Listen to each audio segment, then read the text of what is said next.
नमस्कार। दोपहर समाचार में आपका स्वागत है।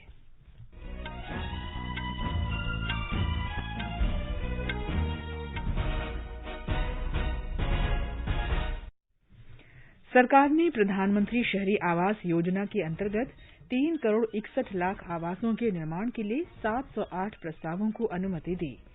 देश में पिछले 24 घंटों के दौरान 92,596 नए कोविड मामलों की पुष्टि। स्वस्थ होने की दर बढ़कर 94.55% हुई।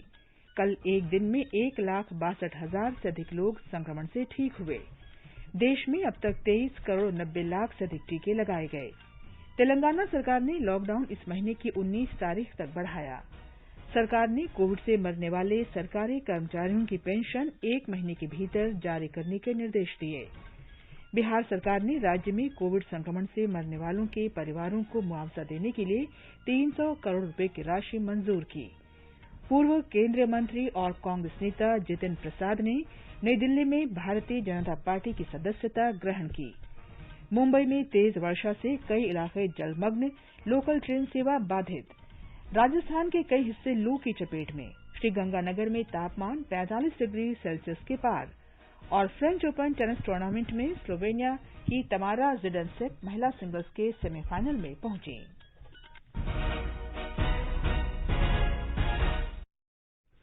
दोपहर समाचार में देवेंद्र त्रिपाठी के साथ मैं कनकलता। कोरोना संक्रमण को देखते हुए श्रोताओं से अपील है कि लापरवाही न बरतें और इन आसान उपायों का पालन कर सुरक्षित रहें।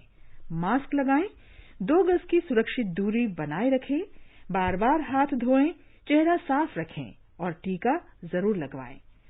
लोगों को कोविड से संबंधित जानकारी देने और उनके मार्गदर्शन के लिए राष्ट्रीय हेल्पलाइन काम कर रही है। इसका नंबर है 011-23978046 और 1075। और अब समाचार विस्तार से। सरकार ने प्रधानमंत्री शहरी आवास योजना के तहत 3 करोड़ 61 लाख मकानों के निर्माण के लिए 708 प्रस्तावों को मंजूरी दी है। नई दिल्ली में आयोजित केंद्रीय मंजूरी और निगरानी समिति की 54वीं बैठक में ये निर्णय लिया गया। बैठक में 13 राज्यों और केंद्र शासित प्रदेशों के प्रतिनिधियों ने भाग लिया। आवास और शहरी मामलों के मंत्रालय में सचिव दुर्गा शंकर मिश्रा ने अवार्ड्स 2021 100 डेज चैलेंज मिशन की भी शुरुआत की। इस मिशन के सफल कार्यान्वयन के लिए राज्यों, केंद्र शासित प्रदेशों, शहरी स्थानीय निकायों और लाभार्थियों के उत्कृष्ट योगदान और प्रदर्शन को पहचानने की एक स्वस्थ प्रतिस्पर्धा के लिए ये पुरस्कार दिए जाते हैं। कोविड महामारी की दूसरी लहर के दौरान केंद्रीय मंजूरी और निगरानी समिति की ये पहली बैठक थी। आवास और शहरी मामलों के मंत्रालय ने प्रधानमंत्री आवास योजना के तहत पूरे देश में तय समय में आवास निर्माण के काम को तेजी से पूरा करने पर जोर दिया है।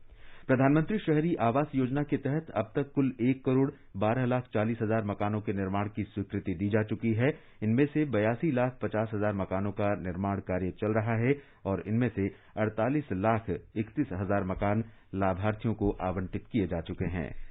स्वास्थ्य मंत्रालय ने कहा है कि देश में पिछले 24 घंटों में कोविड संक्रमण के 92,596 मामले दर्ज किए गए और 1,62,000 मरीज ठीक हुए हैं।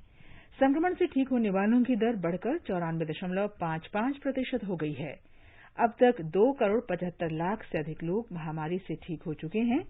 देश में इस समय संक्रमित लोगों की संख्या 12,31,000 से कुछ अधिक रह गई है। कल 2,219 लोगों की मौत होने के साथ ही इस महामारी से मरने वालों की संख्या 3,53,528 हो गई है। विश्व के सबसे बड़े टीकाकरण अभियान के तहत देश में अब तक 23 करोड़ 90 लाख से अधिक कोविड टीके लगाए जा चुके हैं। कल 27,76,000 से अधिक टीके लगाए गए। भारतीय आयुर्विज्ञान अनुसंधान परिषद आईसीएमआर ने कहा है कि 37 करोड़ 1 लाख नमूनों की जांच की जा चुकी है।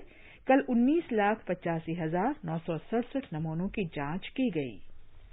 केंद्र सरकार वैक्सीन निर्माताओं से 75% कोविड टीके प्राप्त करेगी। ये टीके राज्यों और केंद्र शासित प्रदेशों को निःशुल्क प्रदान किए जाएंगे। देशभर के सरकारी टीकाकरण केंद्रों पर सभी नागरिकों को निःशुल्क टीके लगाए जाएंगे। केंद्रीय स्वास्थ्य मंत्रालय ने कल राष्ट्रीय कोविड टीकाकरण कार्यक्रम लागू करने के लिए संशोधित दिशा निर्देश जारी किए। ये दिशा निर्देश 21 जून से प्रभावी होंगे। संशोधित दिशा निर्देशों के अनुसार राज्यों और केंद्र शासित प्रदेशों को जनसंख्या, बीमारी और टीकाकरण की प्रगति के आधार पर टीकों का आवंटन किया जाएगा। सरकार ने कहा है कि इस वर्ष दिसंबर के अंत तक 44 करोड़ कोविड टीके उपलब्ध होंगे। नीति आयोग के स्वास्थ्य सदस्य डॉक्टर वीके पॉल ने कहा कि सरकार ने 25 करोड़ कोविशील्ड और 19 करोड़ कोवैक्सीन खरीदने का आदेश दे दिया है। उन्होंने कहा कि सभी आयु वर्ग के नागरिक निःशुल्क टीकाकरण के पात्र हैं।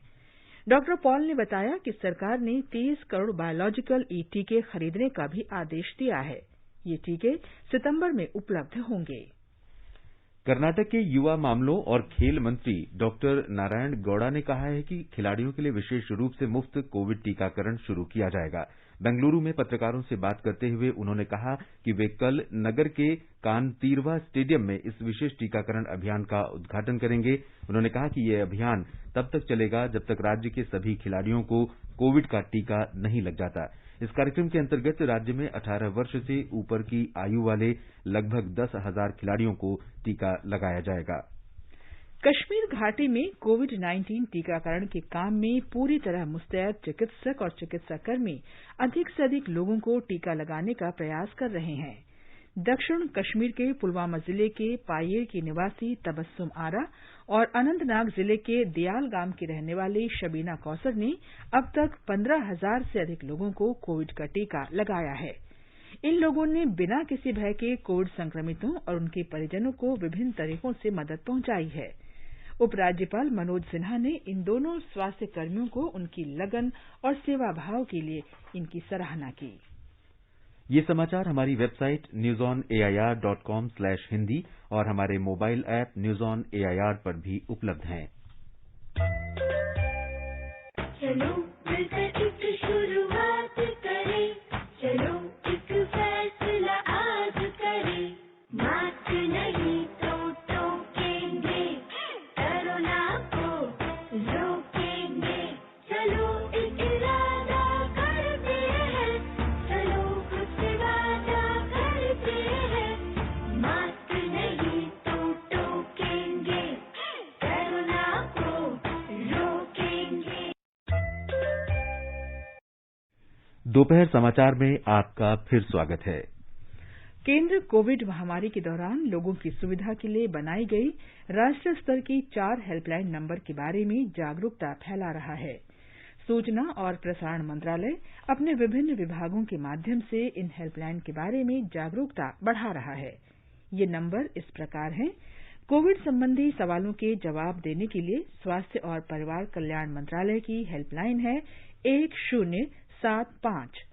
महिला और बाल विकास मंत्रालय की चाइल्ड हेल्पलाइन है 1098। वरिष्ठ नागरिकों के लिए सामाजिक न्याय तथा अधिकारिता मंत्रालय का हेल्पलाइन नंबर है 14567। मनोवैज्ञानिक सहायता के लिए राष्ट्रीय मानसिक स्वास्थ्य और तंत्रिका विज्ञान संस्थान निम्हांस का नंबर है 0804 611 0007। तेलंगाना में लॉकडाउन 19 जून तक के लिए बढ़ा दिया गया है। हैदराबाद में कल हुई राज्य मंत्रिमंडल की बैठक में लॉकडाउन में सुबह 6 बजे से शाम 5 बजे तक की छूट देने का भी निर्णय किया गया। शाम 5 बजे के बाद लोगों को अपने कार्यस्थलों से घरों तक जाने के लिए 1 घंटे की छूट और दी गई है। तेलंगाना में कल कोविड के 1,897 नए मामले आने के बाद कुल सक्रिय मामलों की संख्या 24,000 से ज्यादा हो गई है। प्रधानमंत्री कार्यालय में राज्य मंत्री डॉक्टर जितेंद्र सिंह ने कोविड संक्रमण के कारण मौत का शिकार हुए सरकारी कर्मचारियों के परिवारों को 1 महीने के भीतर पेंशन देने के निर्देश दिए हैं। पेंशन और पेंशनभोगी कल्याण विभाग ने सभी मंत्रालयों, विभागों, लेखा महानियंत्रक के साथ साथ पेंशन वितरण बैंकों के मुख्य कार्यकारी अधिकारियों को इस बारे में निर्देश जारी किए। इसके अनुसार मृतक सरकारी कर्मचारी के परिवार के पात्र सदस्य से दावा मिलने के 1 महीने के भीतर पारिवारिक पेंशन शुरू करना सुनिश्चित हो सकेगा। बिहार सरकार ने राज्य में कोविड संक्रमण से मरने वालों के परिवारों को मुआवजा देने के लिए 300 करोड़ रुपए की राशि मंजूर की है। मुख्यमंत्री नीतीश कुमार की अध्यक्षता में हुई मंत्रिमंडल की बैठक में यह फैसला किया गया।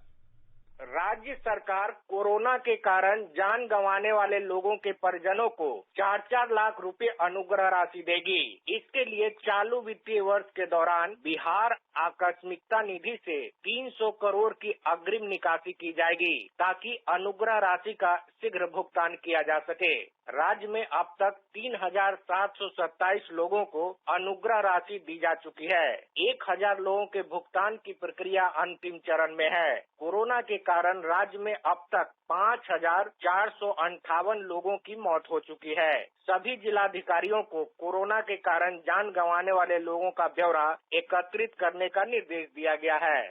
आकाशवाणी समाचार के लिए पटना से कृष्ण कुमार लाल। उत्तर प्रदेश सरकार ने कोविड की स्थिति को देखते हुए विश्वविद्यालयों और स्नातक महाविद्यालयों के स्नातक तथा स्नातकोत्तर पाठ्यक्रमों के प्रथम वर्ष और पहले सेमेस्टर के विद्यार्थियों को उत्तीर्ण करने का फैसला किया है। राज्य के उप मुख्यमंत्री और शिक्षा मंत्री डॉ दिनेश शर्मा ने कहा कि पिछले वर्ष प्रथम वर्ष के जिन विद्यार्थियों को बिना परीक्षा में शामिल हुए दूसरे वर्ष के लिए प्रोन्नत कर दिया गया था, उन्हें इस वर्ष की परीक्षा देनी होगी। परीक्षा का प्रारूप बदल दिया जाएगा।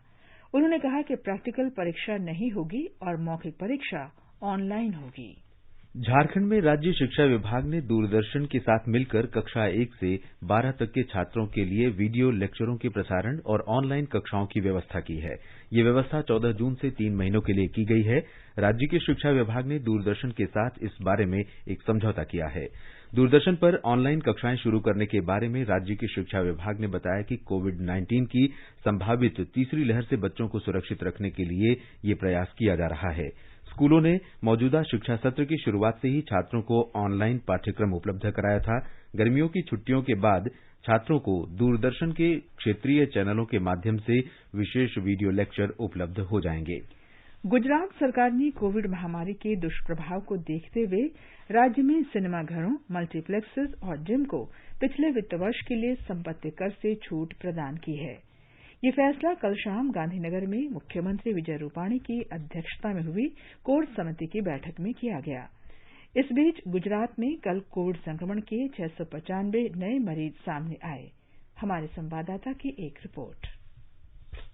राज्य के स्वास्थ्य विभाग के अनुसार गुजरात में कल 2,122 मरीजों के ठीक होने के साथ उन्हें विभिन्न अस्पतालों से छुट्टी दी गई। राज्य में अब तक 7,93,028 मरीज कोविड-19 से ठीक हो चुके हैं। इसके साथ ही राज्य में मरीजों के ठीक होने की दर बढ़कर 96.98% हो चुकी है। राज्य में कोविड-19 संक्रमण के सबसे अधिक 108 नए मामले अहमदाबाद में सामने आए, जबकि वडोदरा में 99 मामले दर्ज हुए। कल राज्य में 11 मरीजों की मृत्यु हो गई। राज्य में इस वक्त 14,724 सक्रिय मामले हैं, जिसमें से 351 मरीज वेंटिलेटर पर है। इस बीच गुजरात में कल 2,58,797 लोगों को कोविड-19 के टीके लगाए गए। योगेश पंड्या, आकाशवाणी समाचार, अहमदाबाद।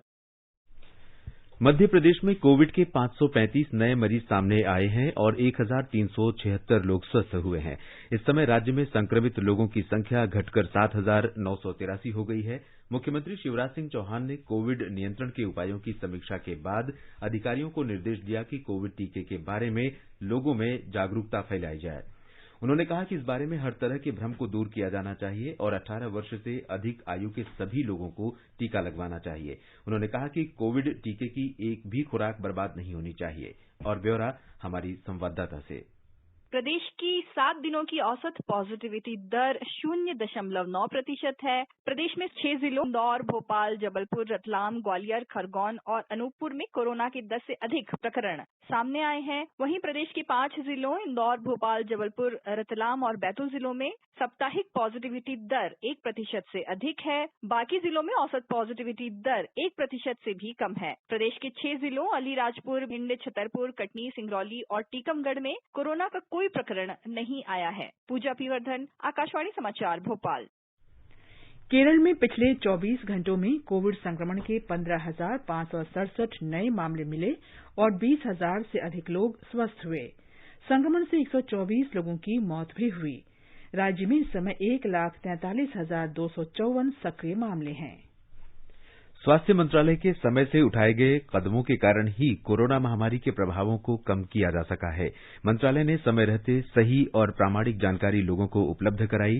केंद्र सरकार ने कोविड टीकाकरण के बारे में प्रश्नों के निराकरण और मिथकों का उत्तर देने के लिए सभी संभव माध्यमों के जरिए लोगों तक पहुंच बनाई। टीके के कारण एंटीबॉडी बनने के बारे में लोगों द्वारा बार बार पूछे जाने वाले प्रश्नों के बारे में हमारे संवाददाता की एक रिपोर्ट। अखिल भारतीय आयुर्विज्ञान संस्थान एम्स नई दिल्ली के निदेशक डॉक्टर रणदीप गुलेरिया कहते हैं कि हमें टीकों की प्रभावशीलता का आकलन केवल उससे उत्पन्न होने वाली एंटीबॉडी की मात्रा से नहीं करना चाहिए। उन्होंने बताया कि टीकों से एंटीबॉडी के अतिरिक्त कोशिका मध्यस्थ प्रतिरक्षा तथा स्मृति कोशिकाओं के माध्यम से भी शरीर की प्रतिरोधक क्षमता में विकास होता है। स्मृति कोशिकाएं भविष्य में होने वाले संक्रमण के दौरान अत्यधिक मात्रा में एंटीबॉडी उत्सर्जन कराने में बेहद मददगार साबित होती हैं। डॉक्टर गुलेरिया ने यह भी स्पष्ट किया है कि अब तक उपलब्ध आंकड़ों के अनुसार देश में उपयोग में लिए जा रहे सभी टीकों का प्रभाव लगभग एक जैसा ही है। उन्होंने सभी से जल्द निकटतम टीका केंद्र पर उपलब्ध टीका लगवाने की अपील करते हुए लोगों को मनपसंद टीके के लिए देरी न करने की सलाह भी दी है। राष्ट्रीय टीकाकरण अभियान संबंधित सुझाव देने हेतु बनाई गई कार्य समिति के अध्यक्ष डॉक्टर वीके पॉल ने भी लोगों को भ्रम में आकर एंटीबॉडी टेस्ट के आधार पर किसी वैक्सीन की गुणवत्ता के संबंध में निष्कर्ष निकालने से परहेज करने की हिदायत दी है। डॉक्टर पॉल ने हाल ही में कोरोना बीमारी से स्वस्थ हुए सभी लोगों समेत सभी नागरिकों से जल्द टीका लगवाने का आग्रह किया है। आकाशवाणी समाचार के लिए आनंद चतुर्वेदी, दिल्ली। नई दिल्ली के मानव व्यवहार और संबद्ध विज्ञान संस्थान के निदेशक डॉक्टर निमेश जी देसाई ने कल आकाशवाणी के कार्यक्रम में बताया कि कैफीन लेने से बचना चाहिए और सोने से ठीक पहले सोशल मीडिया का अत्यधिक उपयोग नहीं करना चाहिए। आखिरी आधे एक घंटे में सूदिंग एटमॉस्फेयर हो, आप आराम से कोई लाइट म्यूजिक सुन रहे हैं, कमरे की लाइट बंद है, की आदत ये हो जाती है। किताब जब तक पढ़ते थे फिर भी एक बात, ये जो विजुअल इंप्रेशंस है ना टेलीविजन की, सोशल मीडिया की, टेलीविजन पे या सोशल मीडिया पे भी बहुत सारी पॉजिटिव या न्यूट्रल सूदिंग चीजें हैं। तो simple sleep hygiene will help. अगर जरूरी हो तो डॉक्टर से सलाह कर तभी नींद की दवाई लें। डॉक्टर देसाई ने यह भी कहा कि सोने से पहले अनुकूल माहौल बनाना चाहिए और बिना डॉक्टर की सलाह के कोई दवा नहीं लेनी चाहिए। आम जनता के लिए 80-90% व्यक्तियों के लिए स्लीप हाइजीन जिसको कहते हैं 6 या 8 घंटे की नींद इनफ होनी चाहिए। अगर चिंता में है, टेंशन में है, 5-6 घंटे की नींद भी काफी है अगर आप ठीक है। शाम के 5-6 बजे के बाद हो सके तो कैफीन का कोई पदार्थ न लें, कोको कोला, चाय, कॉफी। खाने के बाद कम से कम 1-2 घंटे का या 2.5-3 घंटे का गैप हो, सोने जाएं उससे पहले। कि सोशल मीडिया हो सके तो सोने जाएं आप उससे पहले आधे 1 घंटे स्विच ऑफ कर दें। आगे बढ़ने से पहले मुख्य समाचारों पर एक नजर। सरकार ने प्रधानमंत्री शहरी आवास योजना के अंतर्गत 3,61,000 आवासों के निर्माण के लिए 708 प्रस्तावों को अनुमति दी। देश में पिछले 24 घंटों के दौरान 92,596 नए कोविड मामलों की पुष्टि हुई। स्वस्थ होने की दर बढ़कर 94.55% हुई। कल एक दिन में 1,62,000 से अधिक लोग संक्रमण से ठीक हुए। देश में अब तक 23 करोड़ 90 लाख से अधिक टीके लगाए गए। तेलंगाना सरकार ने लॉकडाउन इस महीने की 19 तारीख तक बढ़ाया। सरकार ने कोविड के कारण मरने वाले सरकारी कर्मचारियों की पेंशन 1 महीने के भीतर जारी करने के निर्देश दिए। बिहार सरकार ने राज्य में कोविड संक्रमण से मरने वालों के परिवारों को मुआवजा देने के लिए 300 करोड़ रुपए की राशि मंजूर की। पूर्व केंद्रीय मंत्री और कांग्रेस नेता जितिन प्रसाद ने नई दिल्ली में भारतीय जनता पार्टी की सदस्यता ग्रहण की। मुंबई में तेज वर्षा के कारण कई इलाके जलमग्न, लोकल ट्रेन सेवा बाधित। राजस्थान के कई हिस्से भीषण गर्मी की चपेट में। श्रीगंगानगर में तापमान 45 डिग्री सेल्सियस के पार और फ्रेंच ओपन टेनिस टूर्नामेंट में स्लोवेनिया की तमारा जिडेनसेक महिला सिंगल्स के सेमीफाइनल में पहुंची। कांग्रेस नेता और पूर्व केंद्रीय मंत्री जितिन प्रसाद आज भारतीय जनता पार्टी में शामिल हो गए। 47 वर्षीय जितिन प्रसाद ने नई दिल्ली में भाजपा मुख्यालय में केंद्रीय मंत्री पीयूष गोयल की मौजूदगी में पार्टी की सदस्यता ग्रहण की। श्री प्रसाद ने कहा कि उन्हें प्रधानमंत्री नरेंद्र मोदी के नेतृत्व में पूरा भरोसा है और भारतीय जनता पार्टी ही एकमात्र ऐसा दल है जिसका संगठनात्मक आधार है। भाजपा में शामिल होने से पहले श्री प्रसाद ने गृहमंत्री अमित शाह से मुलाकात की। श्री प्रसाद उन 23 कांग्रेस नेताओं के दल में शामिल थे जिन्होंने पिछले वर्ष पार्टी में सुधारों तथा सामूहिक फैसलों के साथ ही स्पष्ट नेतृत्व की मांग को लेकर कांग्रेस प्रमुख सोनिया गांधी को पत्र लिखा था। भारी वर्षा के साथ दक्षिण पश्चिम मानसून मुंबई पहुंच गया है। कल शाम से आज सुबह के बीच मुंबई के कोलाबा में 65 मिलीमीटर और सांता क्रूज में 50 मिलीमीटर से अधिक बारिश दर्ज की गई। दक्षिणी मुंबई में देर रात से भारी बारिश हो रही है। कुर्ला और छत्रपति शिवाजी महाराज टर्मिनल के बीच लोकल ट्रेन सेवाएं ठप हो गई हैं। तेज वर्षा के चलते ईस्टर्न फ्री वे पर दृश्यता काफी कम हो गई है। मुंबई पुलिस ने जलभराव वाले क्षेत्रों से होकर आवागमन न करने का परामर्श जारी किया है। मौसम विभाग के अनुसार महाराष्ट्र के कई हिस्सों में मानसून ने दस्तक दे दी है। मुंबई में सामान्य समय 10 जून से पहले ही आज मानसून आ गया। ब्यौरा हमारे संवाददाता से।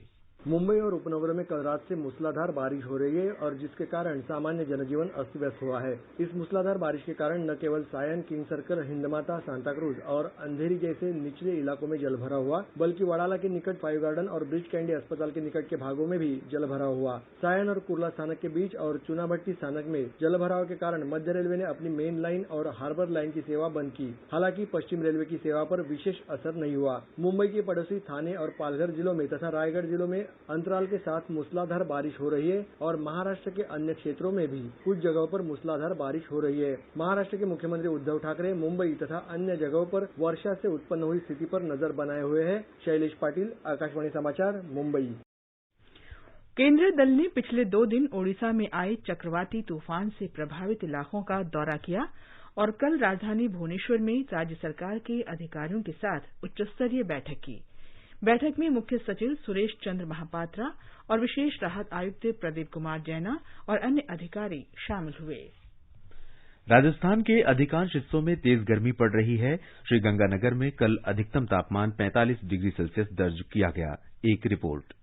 पिछले 2-3 दिन से राज्य के ज्यादातर जिलों में दिन का तापमान 40 डिग्री सेल्सियस के ऊपर दर्ज किया जा रहा है। राज्य के उत्तरी पश्चिमी जिलों चूरू, हनुमानगढ़, श्रीगंगानगर, भरतपुर, धौलपुर, करौली तथा सीकर में लू के हालात हैं, जिससे जनजीवन पर असर पड़ा है। कई जिलों में रात का तापमान भी सामान्य से 3 से 4 डिग्री सेल्सियस ज्यादा दर्ज किया जा रहा है।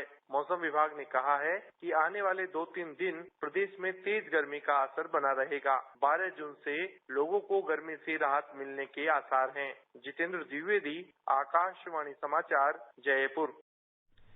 आकाशवाणी खेल जगत की दिन भर की खास खबरें आपके लिए लेकर आता है। फ्रेंच ओपन टेनिस टूर्नामेंट में पुरुष डबल्स के क्वार्टर फाइनल में रोहन बोपन्ना और क्रोएशिया के उनके जोड़ीदार फ्रेंको स्कुगोर के हारने के बाद भारत का अभियान खत्म हो गया है। 41 वर्षीय बोपन्ना और स्कुगोर को 1 घंटा 17 मिनट के मुकाबले में हार का सामना करना पड़ा। गैर वरीयता प्राप्त भारत क्रोएशिया जोड़ी को रविवार को प्री क्वार्टर फाइनल में नीदरलैंड के मैट्वे मिडेलकूप और अल सल्वाडोर के मार्सेलो अरेवालो से वॉकओवर मिला था। महिला वर्ग में स्लोवेनिया की तमारा जिदेनसेक ने 2 घंटे 26 मिनट तक चले क्वार्टर फाइनल मुकाबले में दुनिया की 35वें नंबर की स्पेनिश खिलाड़ी पाउला बडोसा को 7-5, 4-6, 8-6 से हराया। रूस की 29 वर्षीय अनास्तासिया पाव्लुचेंकोवा ने अपने छठे प्रयास में ग्रैंड स्लैम के सेमीफाइनल में जगह बनाई। उन्होंने कजाकिस्तान की एलेना रैबाकिना को हराया। सेमीफाइनल में अनास्तासिया तमारा जिदेनसेक से भिड़ेंगी। पुरुष वर्ग में दुनिया के छठे नंबर के अलेक्जेंडर जेवरोव ने स्पेन के एलेजांद्रो डेविडोविच फोकिना को 6-4, 6-1, 6-1 से हराकर पहली बार इस टूर्नामेंट में सेमीफाइनल में जगह बनाई। सेमीफाइनल में शुक्रवार को जेवरोव दूसरी वरीयता प्राप्त रूस के डेनियल मेदवेदेव और 5वीं वरीयता प्राप्त ग्रीस के स्टेफानोस सित्सिपास के बीच होने वाले मैच के विजेता के साथ खेलेंगे। ये समाचार आकाशवाणी से प्रसारित किए जा रहे हैं। ताज़ा समाचार जानने के लिए आप हमारे Twitter handle @AIR News Hindi को फॉलो कर सकते हैं। ये आकाशवाणी है। उपराष्ट्रपति एम वेंकैया नायडू ने आदिवासी स्वतंत्रता सेनानी बिरसा मुंडा की पुण्यतिथि पर उन्हें नमन किया है। ट्वीट संदेश में श्री नायडू ने कहा कि निडर आदिवासी नेता बिरसा मुंडा ने दमनकारी ब्रिटिश शासन के खिलाफ आदिवासी आंदोलन का नेतृत्व करके स्वतंत्रता संग्राम में अमूल्य योगदान दिया। उपराष्ट्रपति ने कहा कि बिरसा मुंडा को आदिवासियों के अधिकारों की रक्षा के लिए किए गए अनगिनत प्रयासों के लिए हमेशा याद किया जाएगा। आज संस्कृति संदेश में प्रस्तुत है बिरसा मुंडा की जीवनी की एक झलक।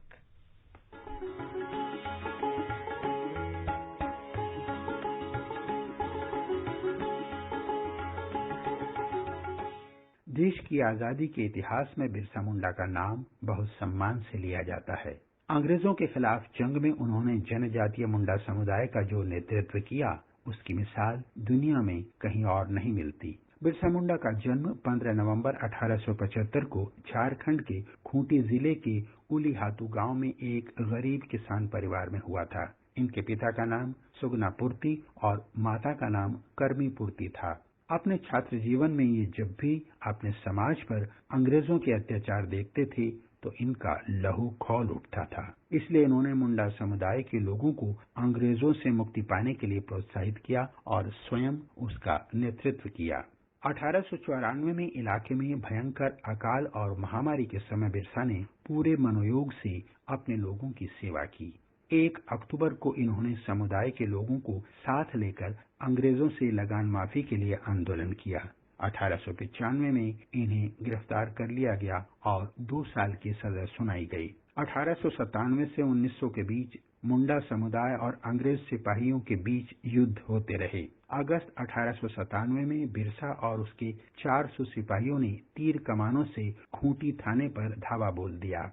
1898 में तांगा नदी के किनारे भिड़ंत के बाद बहुत से आदिवासी नेताओं को गिरफ्तार कर लिया गया। जनवरी 1900 में डोमरी पहाड़ पर एक और संघर्ष हुआ। अंत में 3 मार्च 1900 को अंग्रेजों ने बिरसा मुंडा को गिरफ्तार कर लिया और 9 जून को उन्हें जहर देकर मार दिया। इस तरह देश की आजादी के लिए लड़ते हुए बिरसा मुंडा शहीद हो गए। देश में विशेषकर आदिवासी इलाकों में बिरसा मुंडा को आज भी भगवान की तरह पूजा जाता है।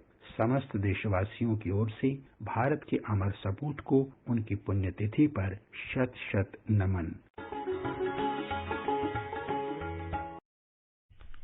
बौद्ध धर्म में पुरुषों और महिलाओं के बीच समानता पर विशेष बल दिया जाता है। भारत के बौद्ध मठों में बौद्ध भिक्षुणियां भी होती हैं। लद्दाख में करीब 28 भिक्षुणियां बौद्ध धर्म का प्रचार कर रही हैं।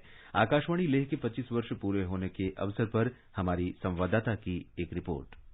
लद्दाख में 28 ननरीज के साथ अनेक महिलाएं आध्यात्मिक प्राप्ति के लिए अपनी क्षमताओं के अनुसार कर रही है। ननरीज में नन्स बौद्ध दर्शन और चिकित्सा का अध्ययन करते हुए आध्यात्मिकता की एक सख्त व्यवस्था का पालन करती है। लेह से 170 किलोमीटर दूर कोचा एक ऐसी मठ है जहां 50 से ज्यादा नन रहती है। इनमें से 26 ने कठिन परिस्थितियों में साधना अभ्यास के 4.5 वर्ष पूरे कर लिए हैं। इस अवधि के दौरान ननों को अपनी धार्मिक प्रथाओं तक ही सीमित रखा जाता है और उन्हें किसी और से मिलने की अनुमति नहीं होती। मठ में उन्हें ऑल इंडिया रेडियो लेह से केवल शाम की समाचार सुनने की अनुमति है। कोचा की एक नन जिकमेत संगे कहती है,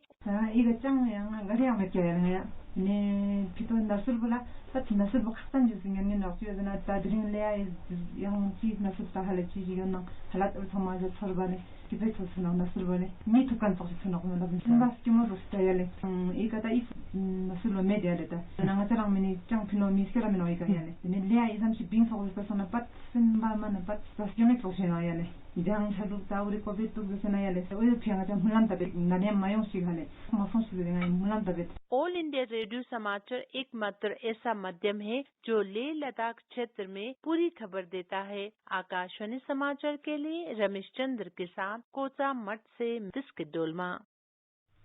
अंत में मुख्य समाचार एक बार फिर।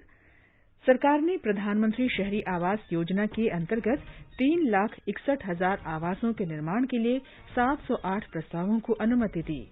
देश में पिछले 24 घंटों के दौरान 92,596 नए कोविड मामलों की पुष्टि।